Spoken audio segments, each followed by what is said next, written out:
Ставањето во функција на хидроцентралите Чебрен и Галиште, што како идеја е стара неколку децении, има пропаднато 14 тендери од 1992 до сега, а би биле енергетски независни, конечно најава дека ќе се градат. Премиерот Христијан Мицкоски на надзорната расправа за амбиенталниот воздух рече дека овој проект ќе се гради со пари од британскиот пакет како заеми приватни инвестиции.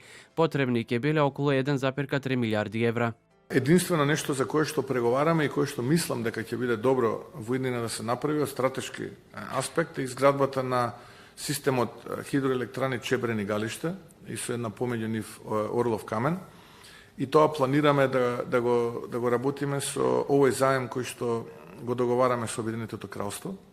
Инвестицијата е негде 1,2-1,3 милиарди евра. Овие зафати може да потраат и неколку години, вели премиерот Мицкоски, но освен за производство на струја, овие акумулации ќе помогнат во неколку аспекти од животот. Убеден сум дека имајќи предвид климатските промени, за идните генерации се потребни уште 2 нови резервоара за вода. Затоа што знам дека тоа ќе биде голем предизвик во иднина. Тоа е прво. Второ, убеден сум дека овие 2 нови резервоари евентуално за вода заедно со постојната тиквеш акумулација ќе обезбедат дополнителни количини вода за наводнување на тиквешко поле, значи некои 55-60 илјади хектари.